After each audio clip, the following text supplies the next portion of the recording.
Está con nosotros Gabriela López, subdirectora técnica del Instituto Nacional de Patrimonio Cultural. Buen día, gracias por estar aquí. Buen día. ¿Quién es este personaje?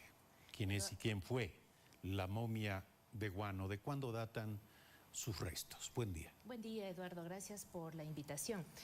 La momia de Guano es un individuo que fue hallado tras la remoción de los restos post-terremoto de Ambato en el año de 1949. En un primer momento se atribuyó, digamos, su identificación a Fray Lázaro de la Cruz. Sin embargo, justamente los estudios que se están ahora mismo desarrollando van a permitir confirmar los datos más precisos de las causas de su muerte, la época en la que vivió y el año en el que falleció. Se considera a la momia de Guano como una momificación atípica encontrada. ¿Por qué? Primero porque la sepultura misma también se considera atípica, es decir, que es un entierro en una cavidad de una pared, que no tiene un ataúd que cubra su cuerpo y tampoco tiene elementos religiosos que podrían haber acompañado, digamos, al posible fraile.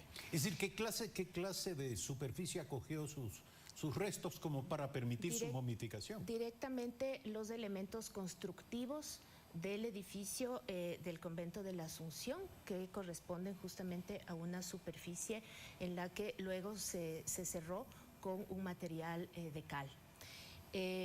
Y eso justamente permitió que y que hoy consideremos eso como una momificación natural, es decir, por los propios elementos. ¿Se puede calcular la edad? Estamos justamente haciendo unos análisis más precisos, pero los primeros hallazgos pueden hacer suponer que se trata de un hallazgo de fines o del último tercio del siglo XVI. Esto también está acompañado, digamos, con la posición en la que se le encontró.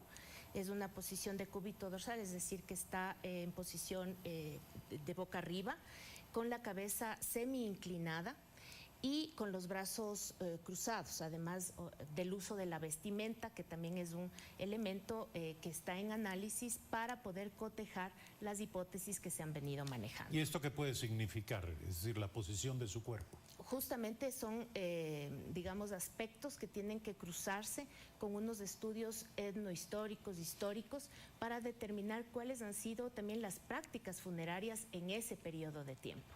Cuando le preguntaba por la edad, la curiosidad iba por cuáles habrían sido las causas de la muerte y a qué edad falleció. Los primeros análisis, y esto siempre hablando de hipótesis, podrían determinar que es un individuo que más o menos falleció entre los 60 años de edad.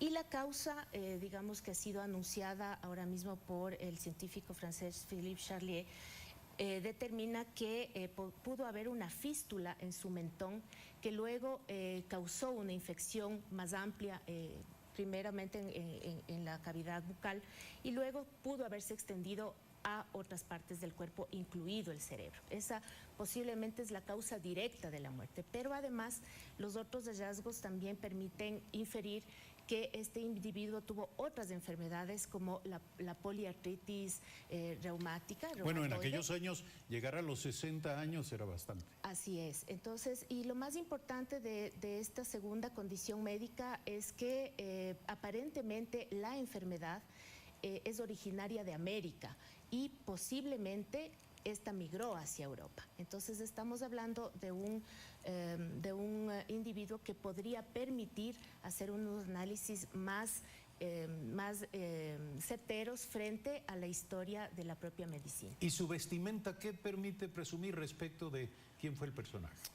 La vestimenta está en análisis. Lo que estamos haciendo justamente es se hizo, más bien dicho, un muestreo de los textiles para determinar, primero, las tecnologías de producción, luego los tipos de puntada y los materiales que se originaron para determinar la temporalidad y el tipo de vestimenta. Esto, como lo dije antes, sí tiene que estar correlacionado con un estudio histórico del uso social de esa vestimenta para poder tener una una hipótesis o una confirmación más precisa. ¿Por qué es cultural e históricamente importante el caso de la momia de Guano? La momia de Guano es un caso importante para el patrimonio cultural del país. Primero porque nos ha permitido, digamos, abrir una línea de investigación poco desarrollada en el país, y es justamente este ámbito de la antropología física, la antropología o la arqueología forense. Es decir, a través del análisis de los restos humanos, poder determinar, más allá de las causas de la muerte, que son importantes, pero las formas de vida del pasado. Eso justamente es lo que el Instituto está ahora mismo abocado a fortalecer para poder tener una perspectiva mucho más amplia e integral de la realidad y del pasado nacional. Sí, ciertamente fascinante, y es fantástico que podamos conocer los demás, no solo los especialistas, lo que se está haciendo en esta materia en el país. Entiendo que algunos de los vestigios serán llevados a Francia. ¿Qué significa esto? Es decir, ¿no existe todavía la capacidad en el Ecuador para completar los estudios e investigaciones? Así es, Eduardo. ¿En qué materias, digamos, requerimos el apoyo y la cooperación? Justamente, primero decir que los pequeños fragmentos que se llevaron son esos, son mínimas muestras que no causaron ningún tipo de invasión a la conservación misma de la momia, y tienen que ver con análisis de carbono 14, ADN y unos análisis toxicológicos, los cuales se van a realizar en Francia. ¿Necesariamente tienen que llevarse a cabo en laboratorios? No tenemos, en otros países? al menos acá en el propio instituto, en otro laboratorio, justamente este tipo de análisis. Y en el Instituto Nacional de Patrimonio Cultural se están haciendo los análisis de los textiles. Es un tipo de análisis que sí vamos a disponer. Muchísimas gracias por estar aquí, por informarnos al respecto. Gabriela López, subdirectora técnica del Instituto Nacional de Patrimonio Cultural. Gracias, amigas y amigos, por seguirnos en esta semana. El próximo lunes, 6:55, de nuevo con ustedes en Primera Impresión. Un buen fin de semana.